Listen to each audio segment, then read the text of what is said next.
Excellent, thank you. Wonderful. Okay, so let's start sharing. Let me start the training slides. So, good afternoon and welcome to this Power BI Awareness and Introduction course. My name is Akbar Panjwani and obviously I'll be delivering this session.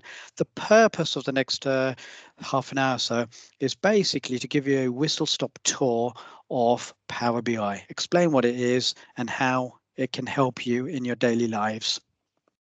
So, specifically, I want to look at what is Power BI, how it can help you make sense of your data, how you can access Power BI in the first place, how you can actually get hold of this tool. And then the majority of the time, I want to give you a tour, a demonstration of some of the dashboards and reports which have already been created. There's something like a dozen or so, which cover so many different domains throughout the trust. They've already been designed, they're already active, they're already live. Yeah, I want to show you them just to explain what kind of thing it looks like and how it can help you. Lastly, I want to look at next steps. So we've basically got a series of training courses set up. So this is the first in the learning pathway, and then we've got follow-on courses. And hopefully after today, you'll be keen and interested to learn more about this tool and you will think about enrolling. So first of all, what exactly is Power BI? So BI stands for Business Intelligence. So Power BI is part of the Microsoft family. So it's part of the same family of Excel, Word, PowerPoint, etc. But it allows you to take data and information and it will automatically visualize that information and convert that data into a format which is so much more user-friendly. And therefore, if it's user-friendly, you're more likely to understand it and you're more likely to interact with the information. So as you can see from that slide, at the bottom it says 70 plus sources can feed into Power BI. So anything, any computer system that contains information or data can be fed into Power BI. So yes, you've got Excel, Access, etc., etc. But in addition to that, it could be a Word document. You know, think of data as information. So it could be a website, Google, LinkedIn, Twitter, anything that contains information or data can be fed into Power BI. Power BI will then churn the information around and present it in such a way that's going to be so much more user-friendly and it'll be interactive for you. And I'll show you that shortly. The other thing about that slide is that it says Power BI is accessible across different devices. So yes, you can get this on your tablet, on your laptop, on a mobile phone. So you can digest your data on the go if you download the app version of this. When it comes to Power BI, there's actually two flavors of Power BI or two components. So the first component is a desktop version, and this basically is for developers. So developers, they would download the app on their machines. They would then decide which information source is coming in, is going to feed into the dashboards. They would then do the visualizations, and finally they would do the publishing. So that's what the developers would do. They would download a desktop version of this tool. For the majority of users, however, all they need is access to this service component of Power BI. And basically, this is a website. The website is www.powerbi.com. And all the dashboards which have been created by the developers, they will be able to see it on the website. And I'll show you that shortly. So I mentioned that there's quite a few dashboards and reports which have already been created. So on this slide, you can see a list. So we've got everything from urgent care, cancer, human resources, infection control, etc., etc.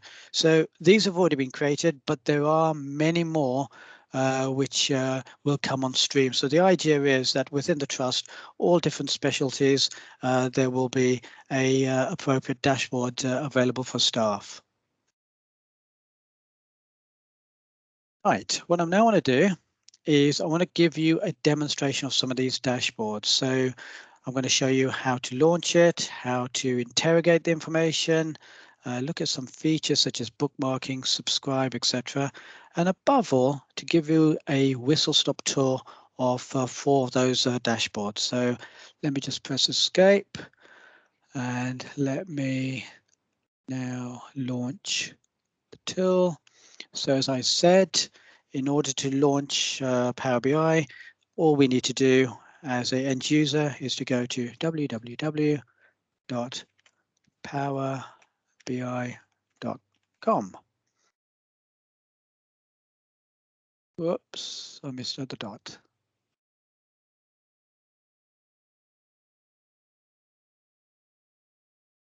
There we go.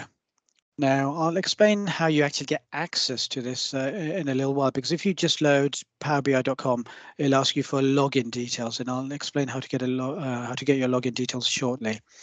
But this is Power BI, and let me go to apps. These are all the dashboards which, as I said, have already been created for you. So what I'm going to do is to start off by looking at Theatre. So Theatre dashboard or app is all about utilization. And all the dashboards will have a similar look and feel to it. So on the left-hand side, you'll see a blue strip. And on this strip, you'll see the individual reports. So within Theatre app or dashboard, there's a report called utilization, downtime, activity, planned utilization, activity. Okay, and then you'll see some options over here and some options over here. And then in the middle, you've got all the visuals, all the graphs, all the charts. So imagine all this information, if it was presented to you in a table format, it would be incredibly boring and it would be difficult for you to make heads or tails out of it. So this graphics nicely shows you, so this one's showing you utilization time series. And as you can see, as I move my mouse, a screen tip tells me the stats for that date and time. Currently, I'm looking at monthly. I can go for weekly, and then the stats change. Okay,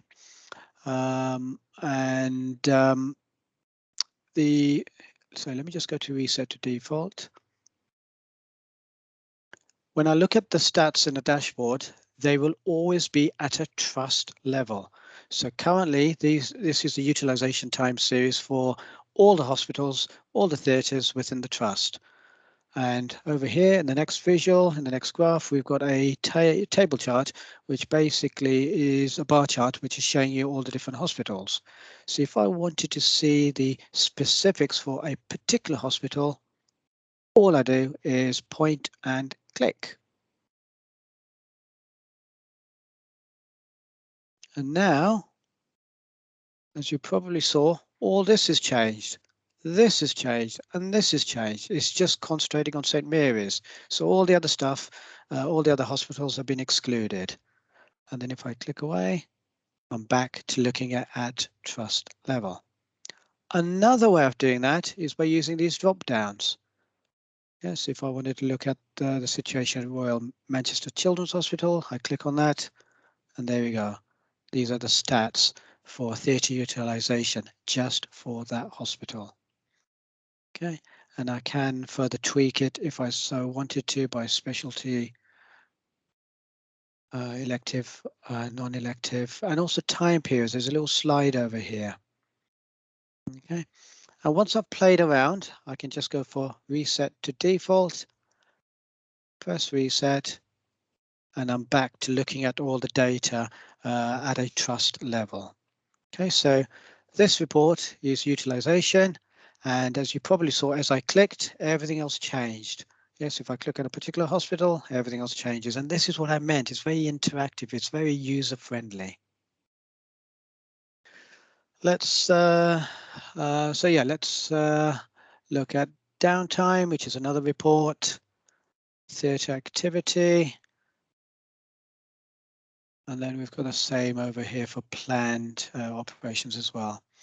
The other thing is that all the dashboards have a support and guidance menu over here. So if I click on that, there's a user guide. So I can download this if I wanted to do so. And the one I like is glossary. So if there's any terms that you come across on the dashboard and you're not quite sure, what does downtime mean? What does utilization mean? Well, look at the glossary, because the glossary will show you, will explain exactly what the terms mean. And for some of those calculations, they'll show you what calculation was actually carried out in order to derive, at those figures. So glossary is very useful. This one's quite interesting as well, usage metrics. If I click on that, and basically this shows you how popular the dashboard is, how many users are currently using this. So you've got the number of users, dates and times when most people are using it, which reports are the most popular, and over here we've got a list of users who've been using it and when they went in, etc. Okay, so that's usage metrics.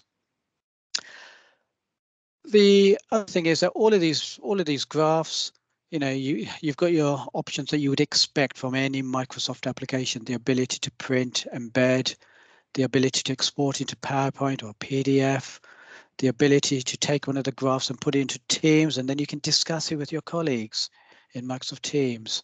And subscribe, that's quite interesting. What you can do is that if there's any particular data that is of interest to you, well, what you can do is you can click on subscribe and you can specify the date, the time, and then every single day or every single occasion on that date at that time that you specified, it will automatically take a snapshot of that graph and email it over to you to your inbox. So yeah, you don't need to launch this every time if you want to see what the latest stats were. You just set up subscribe if you so wished. Bookmark, so if there's any particular bookmarks, any particular data that you like to look at, you can set it as a bookmark, so you don't need to tweak it. You don't need to set these up if you didn't want to do so. So this is a typical dashboard. Visuals in the middle, options at the top, reports on the left-hand side. Let's now have a look at another dashboard. So this time around, I'm going to look at patient access. Just there. Now, patient access, as the name suggests, is all about waiting lists. So currently, I'm looking at this at trust level, and if you look at this visual, the number of people waiting and the number of weeks that people are waiting for. Yeah, so obviously, the last couple of years have been extremely tough on the NHS, and obviously that's pushed back the waiting times. You've got net changes, you've got a list of hospitals, and yeah, as an example, let's look at St. Mary's, and let's see how many people are waiting for P2 treatment. And there we go. Yeah, so yeah, this gives you a breakdown of what's happening at St. Mary's just for patients who are waiting for, who are deemed to be P2 urgent. Let me reset to default. And then let's have a look at this button over here, specialty. And this allows me to look at the stats for a specific specialty. So if I click on ENT, there we go. These are the stats for ENT. Okay, let me go back. And this is my particular favorite on this dashboard, which, as I mentioned, is all about waiting lists. If I click on timeline, and basically this chart, this graph here, will show you the story over a 2-year period. Now, as we all know, the last couple of years have been extremely tough for the NHS. So ideally, we would want people to be around here on the left-hand side. So this is a list of people waiting, the volume, and this is the list on the horizontal axis, people, the number of weeks that people are waiting. So ideally, we want to be here. So people aren't waiting too long to be seen. But of course, as we know, things have shifted to the right-hand side. So let me play this little graph, see what you think. So initially everything will be around here, and then COVID happens and things get tough.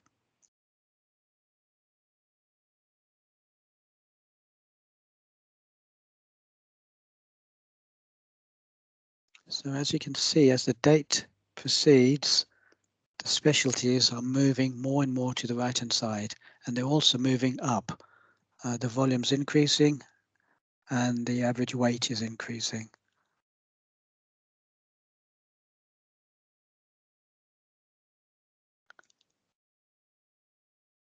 And then if you wanted to look at a particular specialty like urology, just click on that and it'll show you the graph just for urology and see how things have improved or got worse for that specialty. Okay, so that that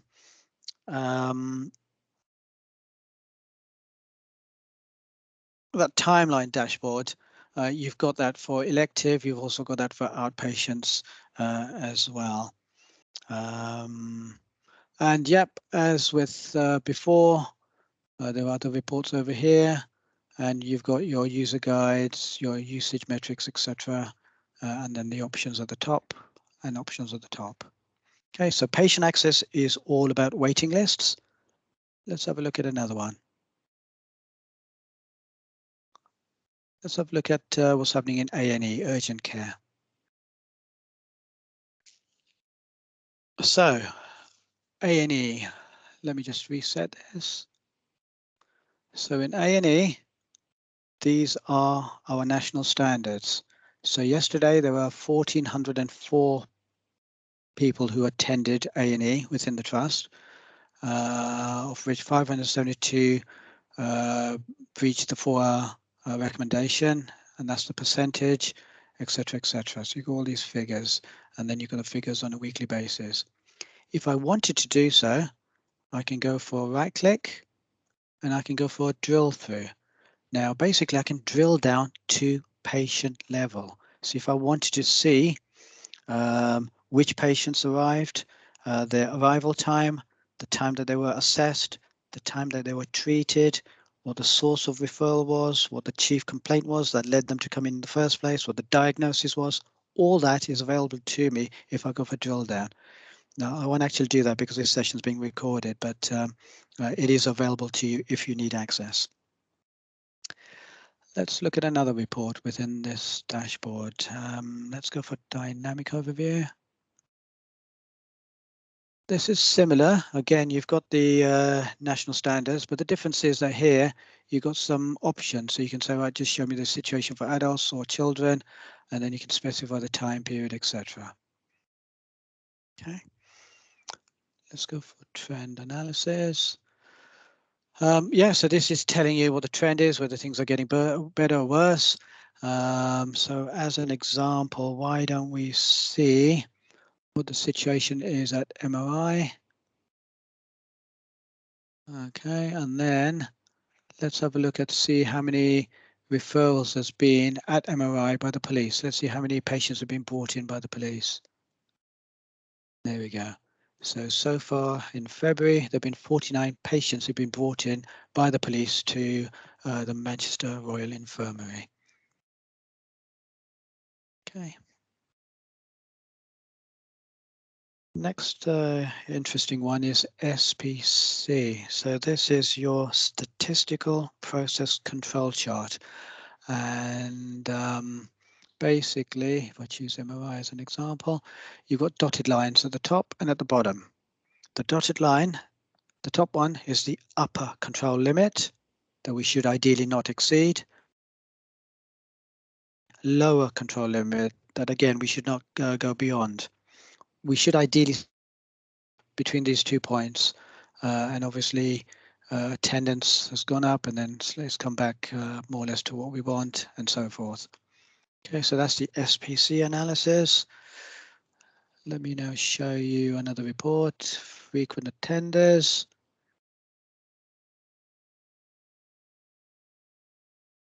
So this gives you a breakdown of where people are attending most, their age breakdown, ethnicity, what happens to them once they're discharged, and what was the reason that they came into A&E in the first place.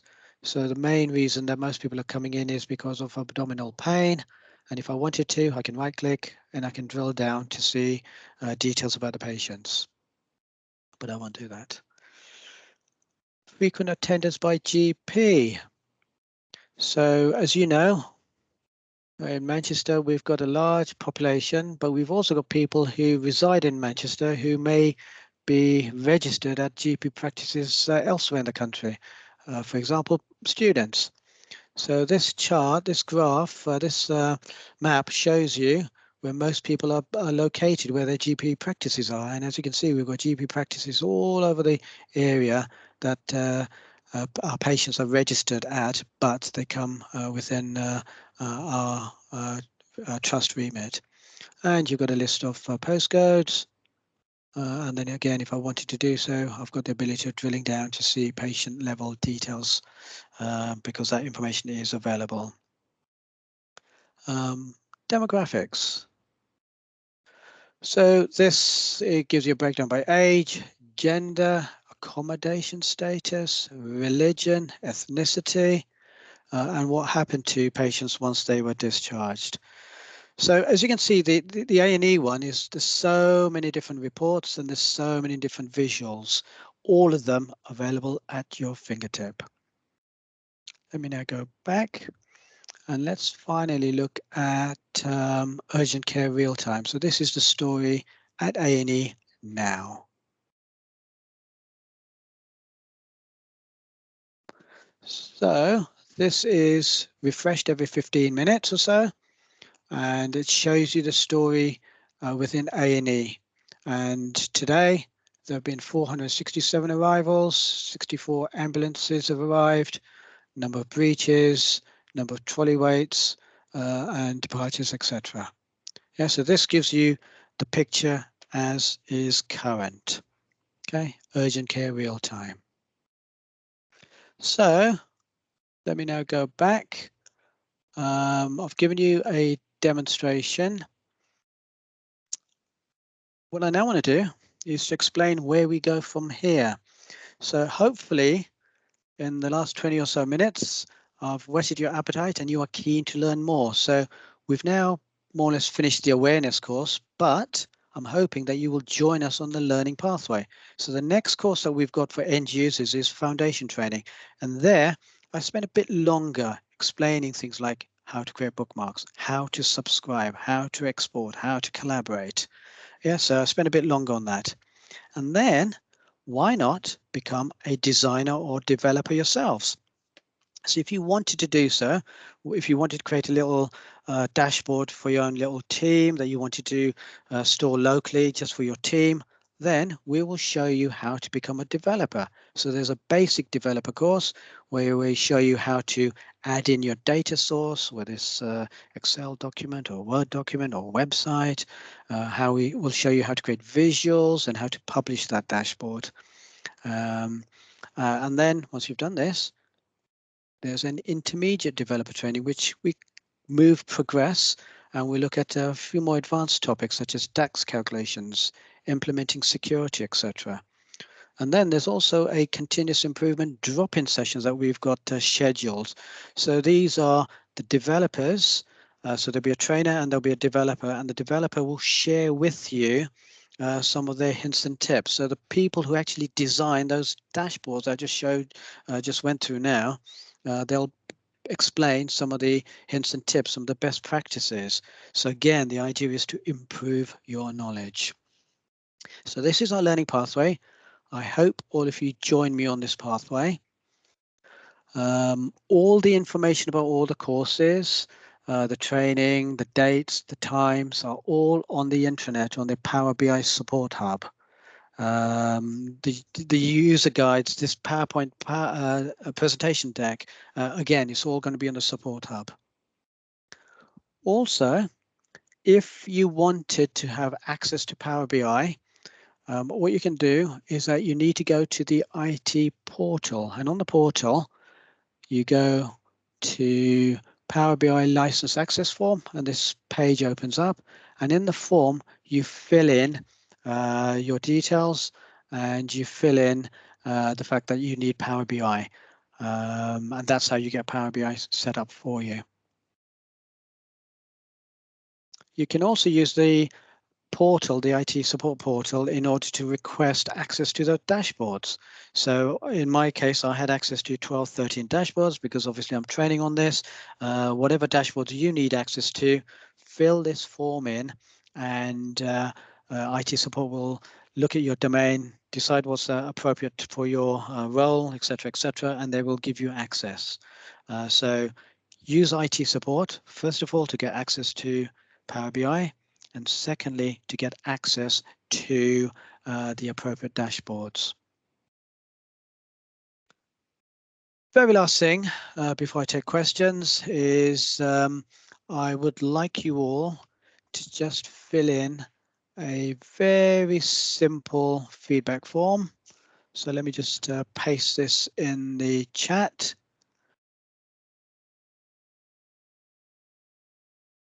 This literally will take you just a minute to do.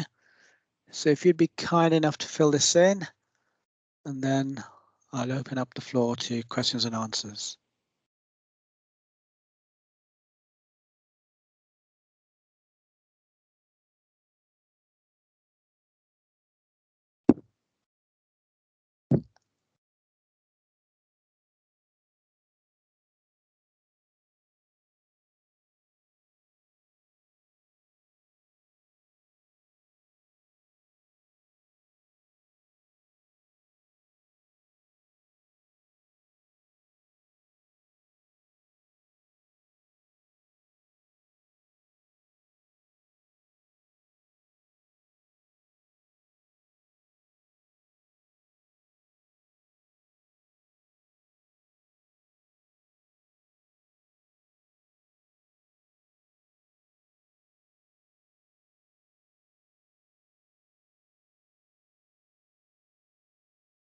Okay, so if you could let me know once you've filled in the evaluation form.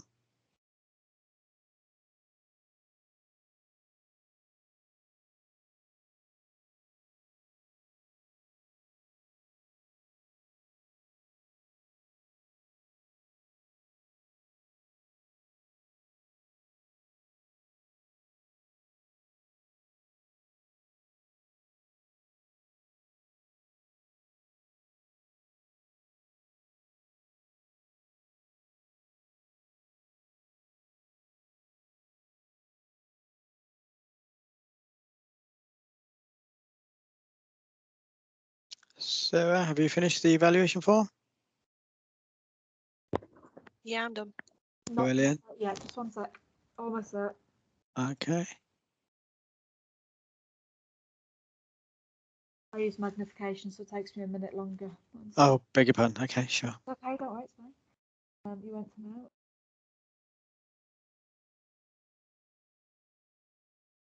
There you go, all submitted. Brilliant. Dominic, have you finished the evaluation form? I can't seem to access the link. So the link is on the chat channel. So if you click on the chat within Teams. It asked me to log in, Dominic, and I used my login that I use for my computer with at uhsn.nhs.uk in my case, and then I used my password that I log into my computer with to access it, if that helps.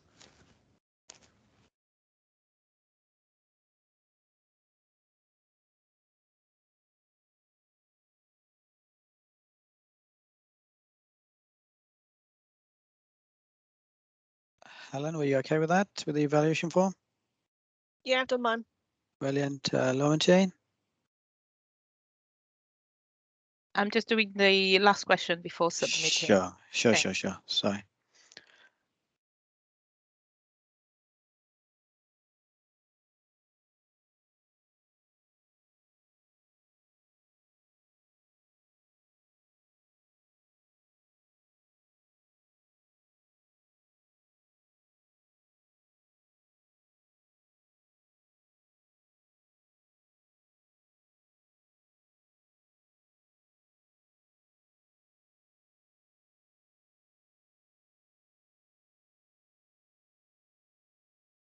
Yeah, I'm done. Brilliant. Okay, so Laurentine, you've got your hand up. What's your question? Yes, I just had a question about the access. So this morning, because I work for GIMS, the gastro department, and I was on the Bronze Command today, so I needed to access some reasons to reside reports, which I've done via the internet through the Hive. And I had a message just telling me to request access with just a small window, which I've done. Would I be granted access that way, or should I go back to the form like you explained earlier?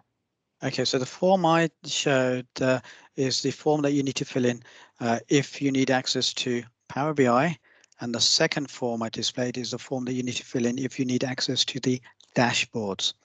So do you remember that slide which has got the 13 different 12 or 13 different dashboards which have been created? So if you need access to any of these, then that's the form you need to fill in. So please don't confuse Hive with Power BI. Laurentine, Okay. was it the dashboards you wanted access to? Was it Power BI you wanted access to? It was Power BI, Okay. but it's a report that is accessible via the Hive link on the intranet. Has it been converted into a Power BI dashboard, do you know? Yes, because my line manager uses that itinerary, so to speak. Okay, which one is it? However, Do you I know? realized that I didn't have that access myself. Okay, do you know which one it is of these? It's patient flow. Patient flow. Okay, Mhm. okay. So you're saying, okay, so patient flow. Yep. So literally, step one, go to your IT support portal and Okay. request Power BI. Secondly, go into IT support and fill in the dashboard request form. Okay. And just put down which dashboards you need access to. So here's the full list. Okay. And yep, you'll then get it. Thank you. Good stuff. Laurentine, did you have any other questions? No, thank you. Okay, Sarah, question please. Yeah, just I am community rather than acute based. So at this moment, I don't think that community have a Power BI dashboard set up, not from what I can see on the screen you just put on. So I will be looking to develop something for my team. So I guess the question is, because on EMIS Web we are classified as unassigned, would there be a way to drill down on this data? Do you know if I set a Power BI dashboard up or not? So the way that we're set up. Okay, so when it comes to creating a dashboard, you can, if it's for your local team, then you can, create something for yourself, and we'll give you the tools and we'll show you how to do that. But if you want something which is going to be for everyone within your department, then send an email to the implementation team, and see over here. Okay. Yeah, and basically the developers who we've got working on our side, on our team, they'll be able to create one. So this list I've got have all been created, and there will be more coming on stream. So they may actually say, oh, you want this one set up for your community? Well, we're actually working on it at the moment, or this is the date when it's due to go live. That's perfect. Yeah, That's so if it's something, sorry. No, it's okay. It's not actually. I'm keen on Power BI because I'm keen on Power BI rather than being advised by a line manager to be interested in it. But I do a lot of data with Excel at the minute. A lot of stuff around Access, a lot of stuff around EMIS, and pulling data from the old Hive, not the one that's kind of being developed. And it's very, very time consuming. So it'd be quite nice to streamline it basically and make it easier and for people to understand. And the data I tend to pull is both monthly and quarterly. So it would be useful to have something that it's viewable and it's generally reportable on to other teams. So it might be something in implementation might help me with them, in which case. But yeah, I just wanted to know about that really. Brilliant. Yeah, please get in touch. Thank you. Dominic, any questions? No, I'm okay, thanks. And I got into the form. All right. Brilliant. Thank you. Helen, any questions? No, none from me. It looks great so far. I'll do the next level. Excellent. Okay. So Yep. The next course is the foundation training. And if you go to the hub, that's where you'll see the dates and the times. And the foundation course, I think the first session is going to be on Wednesday next week. But again, there's one in the morning, one in the afternoon. So there's several choices. And then, hopefully, if you're interested, you'll then join us on the developer learning pathway as well. So thank you very much for attending. And if you've got any further questions, please do send an email to us, to myself or to the implementation team, and we'll do our best to help. But thank you very much, and enjoy the rest of your afternoon, and stay safe in this stormy day that we've got today. Thank you very very much. Cheers. Thank you. Stay safe too. Bye. Bye for now.